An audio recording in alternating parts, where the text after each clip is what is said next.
If there is an aspect that has been so elusive in the public relations industry, then it is trust and transparency. The industry, however, has been associated with lots of negative connotations, like it is full of liars, it is full of spin doctors, it is full of manipulators of facts, as well as so many negative terms. However, things are changing now, and transparency is a new thing that is coming in the industry, and it is going to change the complexion of the PR industry as a whole. So the question could be, what is transparency, and what are the benefits, and what about the challenges? My name is George Mindano, and in this video I would like to show you how best you can embrace this new phenomenon, this new trend called transparency, and how you can make a better way forward. Just stay tuned in the next few minutes. For the first time in 2010, the Elderman Trust Barometer showed that trust and transparency are very important to corporate reputation, just as the quality of products and services. In some other countries like the US and in Western Europe, these two attributes far outrank financial returns, for example, and are on equal terms with product quality. As you can see, financial returns are just at the bottom, while number 2 is transparency, honesty and business with 65%.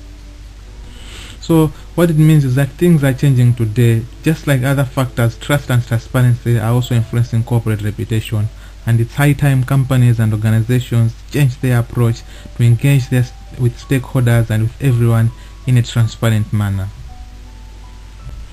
But the thing could be, what is transparency? Where are we and where do we want to head to? If it was the window, then to be transparent means to be able to look clearly through the windows of an institution. Institutions normally have this veil of secrecy, but it's high time such kind of veils were lifted, were taken away. That means you're in the right direction to be transparent. It simply means to be able to open up your working procedures to those people that are not directly involved, so that it should demonstrate that you have good working relations. So if companies are to be transparent, they ought to do several things. For the leaders, for example, they have to be accessible, even they have to be straightforward when talking with members or key audiences. Employees also need to be accessible, and they need to be able to help others where appropriate.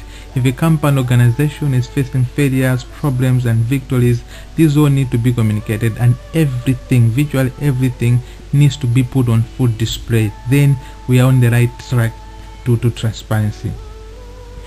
So as several things are changing, how a company does these things today is more important than what it does, and employees ought to participate in several conversations. We just cannot afford to have maybe only the CEO with a blog. Other people also need to be able to communicate on Twitter, on Facebook and on other social media sites. It is true that the fears are always there. Transparency is also associated with some other negative connotations. To some, they think that if they are transparent, they're going to be vulnerable. Others think they're going to be sloppy. Yet others also still debate, alright, if we are transparent, then what are we going to keep in the dark? Yet to others, they think that, does it matter if we just try to demonstrate transparency? And yet others also come to the conclusion that nobody is perfect, everybody lies. Now this is a big of a problem, and it is clearly affecting public relations industry, of which if it was a glass, then you can agree with me that it has been opaque for some time. It hasn't been transparent.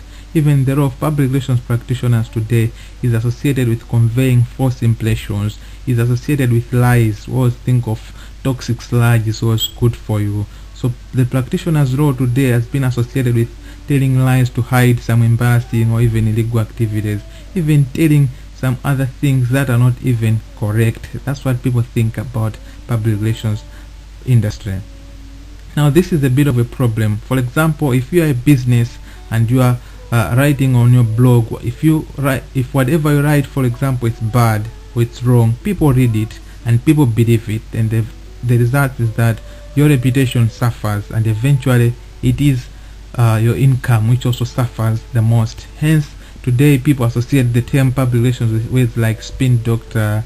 It's just a flag, it's just a PR stunt, it's all about image control. These are unfortunately terms that are associated with this noble profession.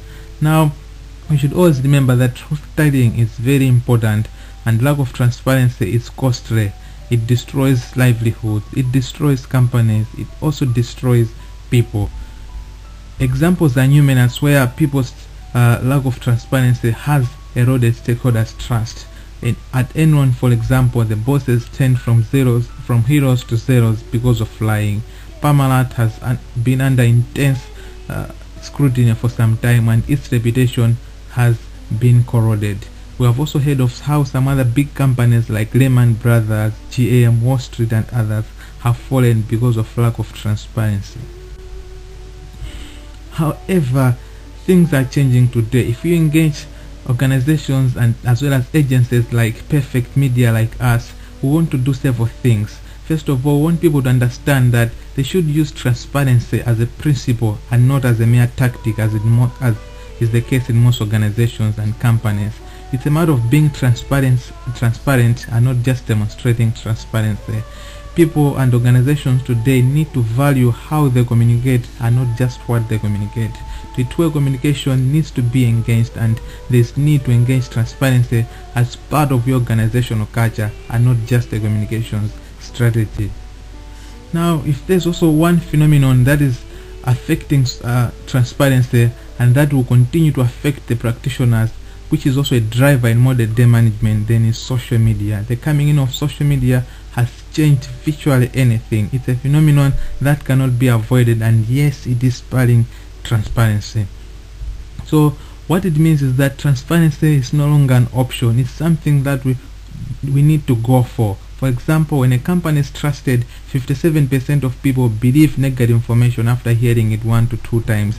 Or in a company that is trusted, 51% of people will believe information after hearing it for 1 to 2 times. So what are we saying? Continuous, transparent, as well as passionate communications is central to success.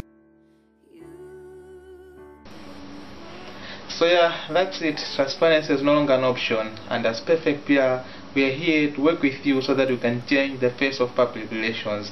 It is an industry that can be transparent. Bye for now. Thank you for joining me.